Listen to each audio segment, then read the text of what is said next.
Assalamualaikum warahmatullahi wabarakatuh. Alhamdulillahi rabbil alamin. Wabihi nasta'inu ala umuri dunya waddin.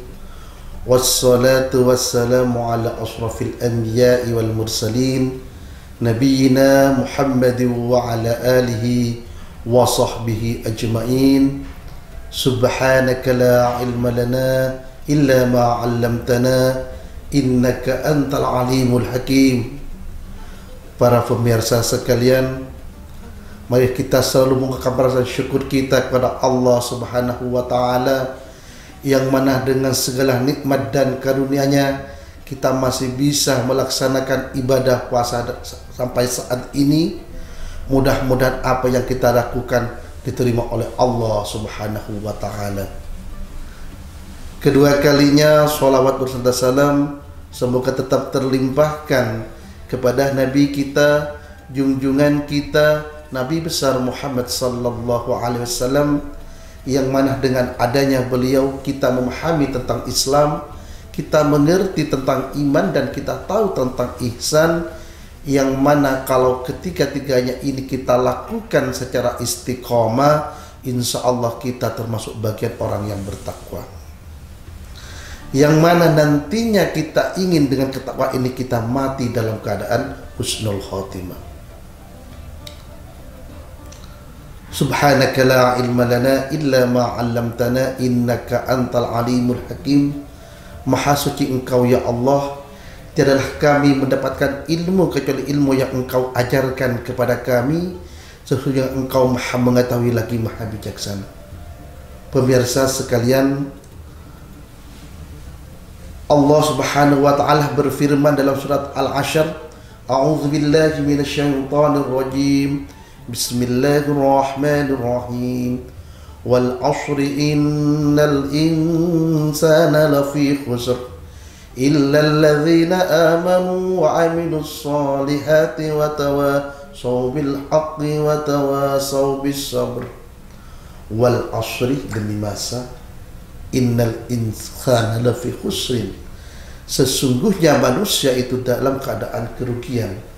Illal ladzina amanu, kecuali orang-orang yang beriman, wa amilus sholihat, dan beramal kebajikan, wa tawasaw bil haq, dan saling menasihati tentang kebenaran, wa tawasaw bis sabr, dan saling menasihati tentang kesabaran.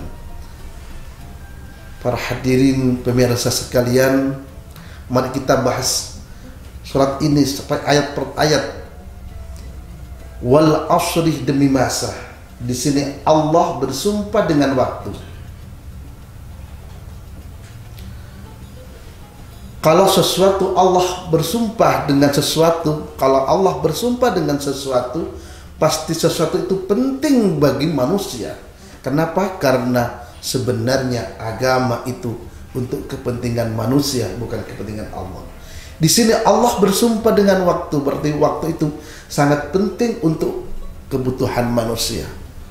Oleh karena itu, ayo kita selalu menggunakan waktu dengan bagus. Kita gunakan waktu dengan semaksimal mungkin. Kenapa? Karena kalau kita tidak menggunakannya, maka kita akan merugi.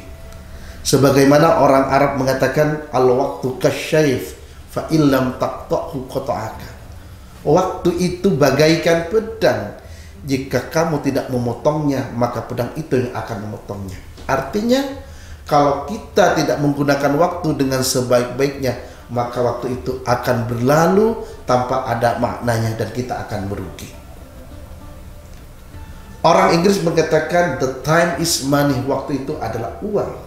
Karena kalau bagi mereka, bagi orang Barat, adalah uang dan uang. Yang paling penting adalah bahwa kita harus menggunakan waktu dengan benar dan dengan sebaik mungkin. Ayat selanjutnya mengatakan innal insana lafi khusr, sesungguhnya manusia itu dalam keadaan rugi. Allah berfirman bahwa semua manusia itu dalam keadaan rugi. Jadi kata Allah, semuanya manusia itu rugi. Illal ladzina amanu, kecuali orang-orang yang beriman. Siapa orang yang beriman itu? Orang yang beriman adalah orang yang percaya dengan rukun iman yang 6, yaitu percaya kepada Allah, percaya kepada malaikat Allah, percaya kepada Nabi Allah, percaya kepada kitab Allah, percaya kepada yaumul qiyamah, dan juga percaya kepada takdir Allah.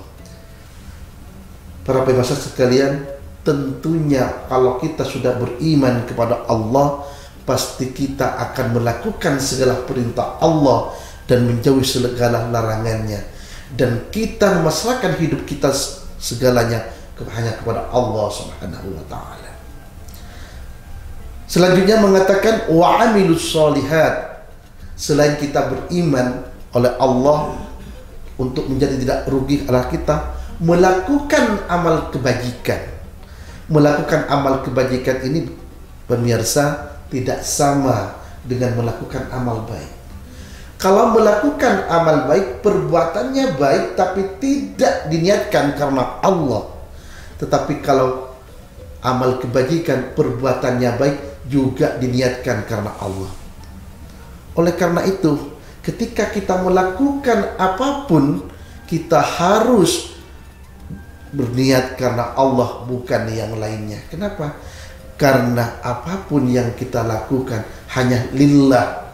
Kalau kita berniat kepada selain Allah, bisa jadi kita nanti menjadi orang yang musyrik. Para pemirsa sekalian, selanjutnya ayat itu menjelaskan watawasau bil haq. Kita disuruh juga untuk menasihati tentang kebenaran. Bapak Ibu sekalian, bahwa kita sebagai manusia tidak mungkin kita itu selalu benar, dan tidak mungkin kita juga selalu salah.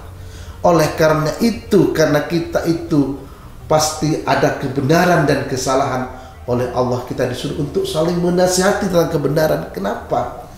Karena kita ingin menjadi orang yang tidak menyimpang dari perintah Allah. Pemirsa sekalian, orang yang menasihati kita untuk melakukan kebenaran itu belum tentu orang yang terbaik bagi kita. Tetapi orang itu yang mengajak kita untuk kebenaran, tujuannya apa? Agar kita semua umat Islam, umat Muhammad SAW tidak masuk ke neraka, dan kita nanti mudah-mudahan juga dimasukkan ke dalam surga dengan cara kita melakukan segala perintah Allah dan menjauhi segala larangannya. Selanjutnya mengatakan watawasau bis sabr. Saling tentang kebenaran dengan kesabaran. Para pemirsa sekalian, kita sebagai manusia pasti oleh Allah diuji satu persatu, walaupun ujiannya tidak akan sama. Tapi yang jelas setiap makhluk Allah, terutama manusia, akan diuji oleh Allah. Oleh karena itu, ayo kita ketika ada saudara kita, ketika ada teman kita, ketika ada tetangga kita yang kena musibah, ayo kita nasihati mereka agar mereka melakukan kesabaran. Kenapa Bapak Ibu? Karena kalau mereka kita tidak nasihati, bisa jadi pikiran dan jiwa mereka itu galau. Nanti kalau galau Bapak Ibu, bisa jadi dia akan bunuh diri.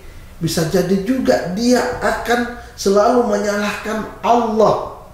Dan ketika dia selalu menyalahkan Allah, bisa jadi akhirnya dia akan menjadi orang yang murtad. Padahal Bapak Ibu sekalian, itu juga tanggung jawab kita. Kalau ada orang yang bunuh diri atau mereka keluar dari agama Allah tanpa kita nasihatin, kemudian kita biarkan mereka, kita juga ikut berdosa, Bapak Ibu sekalian.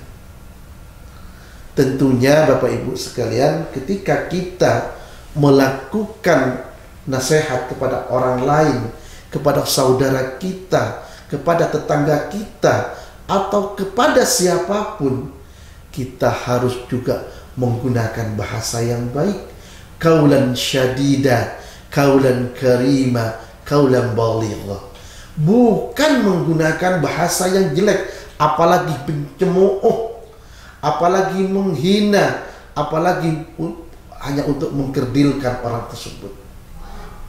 Oleh karena itu, ayo kita gunakan bahasa yang baik, gunakan bahasa yang paling baik. Agar apa? Agar mereka menerima ajakan kita. Tapi kalau kita menggunakan bahasa-bahasa yang tidak baik, jangankan mereka ikut perintah kita, jangankan mereka ikut ajakan kita, yang terjadi mereka akan menjadi musuh kita dan mereka akan menolak atas apa yang akan kita ucapkan. Bapak Ibu sekalian, sebenarnya surat ini adalah berkaitan dengan ketidakrugian atau keberuntungan.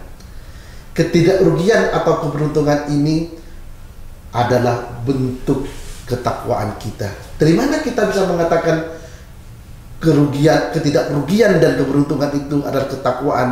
Dalam surat Al-Baqarah ayat 5 dikatakan ulaika ala hudam mir rabbihim wa ulaika humul muflihun. Itulah orang-orang yang dapat hidayah dari Allah dan mereka itulah yang mendapatkan keberuntungan. Di mana keberuntungannya? Keberuntungannya karena dia telah menjadi orang yang bertakwa. Di mana ayat itu yang menjelaskan? Dijelaskan dalam ayat yang kedua surat Al-Baqarah, "Dzalikal kitabu la raiba fi hudan lil muttaqin." Itulah kitab Al-Qur'an yang tidak ada keraguan di dalamnya, sebagai petunjuk bagi orang-orang yang bertakwa. Hadirin pemirsa sekalian, mungkin ini bisa disampaikan. Mohon maaf jika saya tidak berkenan. Akhirul kalam, wassalamualaikum warahmatullahi wabarakatuh.